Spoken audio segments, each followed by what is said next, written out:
नमस्ते भारत। अपने इस वीडियो के माध्यम से मैं आज मिस्टर अर्नब गोस्वामी और एक पत्रकार और हैं उनके बारे में कुछ महत्वपूर्ण फैक्ट तथ्य आप लोगों के सामने रख रही हूं। बेसिकली दो जर्नलिस्ट की केस स्टडी आप लोगों के सामने प्रेजेंट कर रही हूं। आप लोगों से निवेदन कि अंत तक वीडियो देखिएगा और उसके बाद अपने पॉइंट ऑफ व्यू इस वीडियो के माध्यम से इस केस के बारे में बताइएगा। जिन लोगों ने मेरा चैनल अभी तक सब्सक्राइब नहीं किया उनसे निवेदन कि प्लीज़ कर लीजिए, ताकि भारतवर्ष के राजनीतिक और सामाजिक मुद्दों पर मेरी राय सच्चाई फैक्ट के साथ बेबाकी से आप लोगों को मिल सके और आप लोगों का पॉइंट ऑफ व्यू कमेंट के माध्यम से मुझ तक पहुंच सके। अब सीधे मुद्दे पर चलते हैं। देखिए, अभी 2-3 दिन पहले आदरणीय सुप्रीम कोर्ट ने एक जो केस चल रहा था एक पत्रकार के ऊपर, उसको क्वॉश कर दिया। और जब उसकी जानकारी मुझे मेरे ट्विटर हैंडल के माध्यम से मिली और मैंने उस निर्णय का एक हिस्सा पढ़ा एक ट्वीट के माध्यम से, तो कुछ प्रश्न मेरे मन में आए और मैंने वो प्रश्न ट्वीट करे, कुछ चीज़ें मैंने पूछी और उसके बाद कुछ लोग पीछे पड़ गए। तो पहले मैंने क्या पढ़ा वो मैं आप लोगों को पढ़ करके सुना देती हूँ, जिसमें सुप्रीम कोर्ट का जजमेंट का एक हिस्सा है। मैंने पढ़ा कि every journalist entitled to protection under Kedarnath judgement. Supreme Court questions sedition case against journalist Vinod Dua.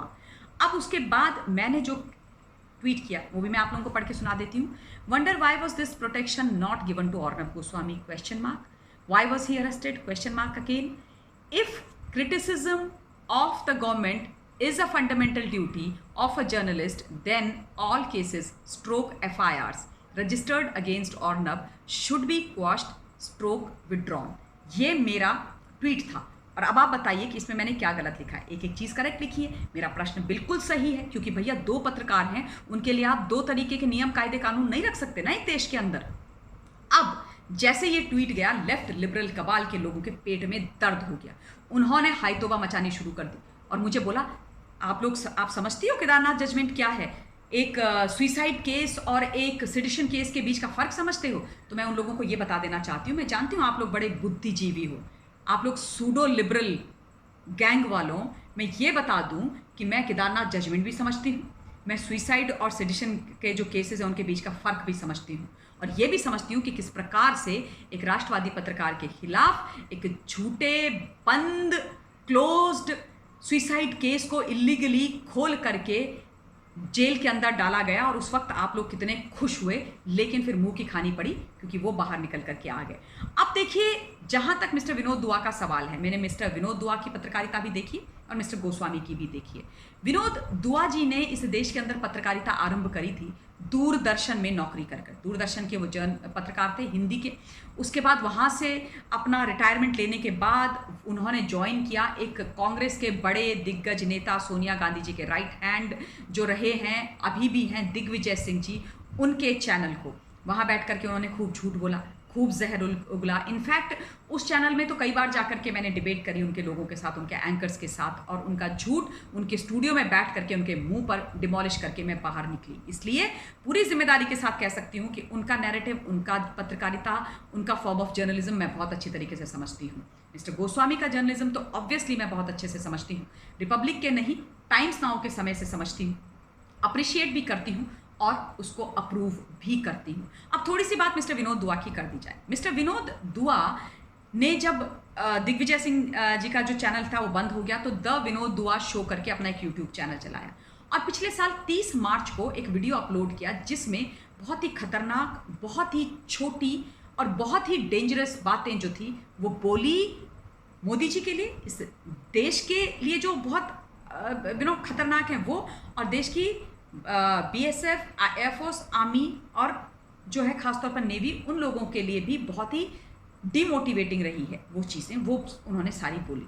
अब उसमें उन्होंने क्या बोला कि जो पुलवामा का अटैक हुआ था या जो उसके बाद बालाकोट एयर स्ट्राइक सरकार ने कराई, वो सारे का सारा प्लान्ड था, राजनीतिक उसका एक गेन लेना चाहती थी, माइलेज लेना चाहती थी सरकार। और उन्होंने बोला कि ये जो सारा किस्सा था वो मौत के बदले वोट लेने का था। अब आप सोचिए कितनी खतरनाक बात है, कितनी डेंजरस चीज़ है ये कि आप अपनी पत्रकारिता का फ़ायदा उठा रहे हो, लोकतंत्र का चौथा स्तंभ खुद को बोलते हो, विचारों की अभिव्यक्ति की स्वतंत्रता की दुहाई दे करके इस तरीके की चीज़, इस तरीके से भ्रमित करने वाली चीज़ें बोलते हैं। यानी कि पत्रकारों की जो राजनीतिक महत्वाकांक्षा है उसको ले जाने के लिए और अपने पॉलिटिकल मास्टर्स को फ़ायदा दिलाने के लिए इतना बड़ा झूठ बोला जाता है।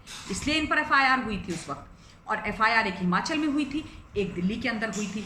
अब देखिए, जब उन पर FIR हुई तो तमाशा हो गया। लेफ्ट लिबरल कबाल, ये सूडो लिबरल्स ने हल्ला मचा दिया, भयंकर हल्ला मचा दिया। कैसे कर दिया, क्या गलत बोला, ठीक तो बोला, सच तो बोला, फलाना ढीकना, ये अरेस्ट नहीं हो सकते, अरेस्ट करके दिखाओ। और उसके बाद इतना प्रेशर बनाया कि छुट्टी के समय पर, पैंडमिक आप लोगों को याद है, उस वक्त लॉकडाउन था, पूरा पैंडमिक था, कुछ नहीं चल रहा था। उस पैंडमिक में टॉप कोर्ट को खुलवाया और बाकायदा एक पूरी की पूरी हेयरिंग कराई और उसके बाद विनोद दुआ की जो अरेस्टिंग थी उसको रुकवाया, उनको संजीवनी बूटी दिलाई, उनको अरेस्ट नहीं होने दिया।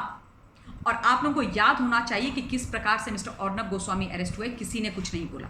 वो तो आप छोड़िए, जब अरेस्ट हो गया, उनके साथ इतना गलत हो गया, वो तलोजा जेल में बंद थे। जब उनकी पत्नी ने उनके 6 दिन तक तलोजा रहने के बाद सुप्रीम कोर्ट में एक प्ली मूव करी, तो ये लेफ्ट लिबरल कबाल ने ढोल बजाना शुरू कर दिया और दूसरा राग गाना शुरू कर दिया। कैसे कर सकते हो, कैसे जा सकते हो, ये तो गलत तरीका है। मतलब विनोद दुआ के लिए रातों रात आप बैठ करके पैंडमिक के टाइम पे सुप्रीम कोर्ट टॉप को खुलवाएंगे, उनको अरेस्ट भी नहीं होने देंगे। और मिस्टर गोस्वामी जो एक झूठे केस के तहत, एक बंद केस के तहत, जिसमें उनका कोई लेना देना नहीं है, उसके तहत अगर बंद रहते हैं और फिर सुप्रीम कोर्ट को अप्रोच करते हैं तो उसमें तकलीफ हो जाती है, नाचना गाना शुरू कर देते हैं। यानी कि मतलब एक पत्रकार के लिए ये और दूसरे पत्रकार के लिए लिए, इनके हिसाब से चलेंगे तो सही। अगर सच बोलेंगे, देश के पक्ष में बोलेंगे और देश की जनता का साथ देंगे तो फिर ये तमाशा करना शुरू कर देंगे। और मेरे जो लाजमी क्वेश्चंस हैं वो यहीं से शुरू होते हैं, वो यहीं पर शुरू होते हैं। और यही मैं बात बेसिकली कर रही हूं कि उस वक्त उनको संजीवनी बूटी मिली, उनकी अरेस्ट रोकी गई, तो अर्नब गोस्वामी की अरेस्ट क्यों नहीं रोकी गई? अर्नब गोस्वामी को अरेस्ट क्यों किया? क्यों वो फेक टीआरपी का केस बुना गया? झूठा केस है, उसके डिटेल्स पर मैं जाना नहीं चाहती। इतना झूठा केस बुना गया जिसमें कोई लेना देना नहीं है, उसमें नहीं पकड़ पाए। इनफैक्ट परमवीर सिंह ने तो जो हमारे जब जो अंग्रेजों के ज़माने के जो की धाराएं थी वो लगा दी रिपब्लिक पर, 1000 लोगों पर एफआईआर कर दी, उनकी वाइफ पर, उनके बच्चों बेटे पर नॉन बेलेबल एफआईआर कर दी। क्यों करी? क्यों करी? तब ये लोग क्यों नहीं बोले? तब क्या अन्याय नहीं हो रहा था? तब क्या उनके हक नहीं थे? तब क्या वो सिर्फ वो पत्रकारिता नहीं कर रहे थे? इनफैक्ट वो तो देश के पक्ष में, जनता के पक्ष में पत्रकारिता कर रहे थे। पाल घर के संत महाराजाओं के लिए न्याय मांगा तो फिर 200 एफआईआर हो गई उनकी वाइफ पर और उन पर एसिड अटैक हो गया। उनको 12-12 घंटे तक ग्रिल किया, किसी ने कुछ नहीं बोला। सारे का सारा ये जो लेफ्ट लिबरल कबाल है, सारे का सारा चुप बैठा रहा, मुंह में दही जमा करके बैठा रहा। उसके बाद एक झूठा पुराना जो बंद सुसाइड केस था उसको इलीगल तरीके से फ्लोर ऑफ द हाउस में एचएम ने खोला, जिससे मिस्टर गोस्वामी का कोई लेना देना नहीं था, जिसकी क्लोजर रिपोर्ट भर दी गई थी मुंबई की पुलिस के द्वारा। और उसकी क्लोजर रिपोर्ट को उनकी वाइफ ने कभी चैलेंज नहीं किया, जिसका मतलब है कि उनको स्वीकार्य था। उसको खोला और उसके बाद सचिन वाजे जो एक आतंकवादी है, रियाज काजी जो एक आतंकवादी है, डिसमिस्ड हैं अब और बिहाइंड बार्स हैं, एनआईए की गिरफ्त में हैं, उनके तत्वाधान में AK-47 की ब्रिगेड भेज करके किस प्रकार से अरेस्ट किया वो आप भी जानते हैं, मैं भी जानते हैं। अलीबाग में क्या हुआ हम जानते हैं, तलोजा में क्यों उनको भेजा गया हम सब जानते हैं। तब किसी ने कुछ नहीं बोला, तब किसी ने कुछ नहीं बोला। और क्यों उनके साथ ये हुआ? ये पॉलिटिकल वेंडेटा था, ये विच हंट था। और क्यों हुआ? क्योंकि अर्नब गोस्वामी ने सुशांत सिंह राजपूत की रहस्यमयी जो मौत थी उसके ऊपर प्रश्न उठाए, सरकार को कटघरे पर खड़ा किया, तीखे सच्चे और सीधे प्रश्न पूछे, बोला न्याय क्यों नहीं मिल रहा है? कैसे आप इस कंक्लूजन पर पहुंच गए कि भाई सुशांत ने आत्महत्या करी है बिना किसी इन्वेस्टिगेशन के, बिना एफआईआर किए हुए, बिना इस केस की गहराई में जाए हुए? तो बड़ी तकलीफ हुई, बहुत ज़्यादा तकलीफ हुई और उसके बाद उनको इस तरीके से अरेस्ट कराया गया। तो मैं बार बार ये बोल रही हूँ कि आप ऐसे कैसे कर सकते हो?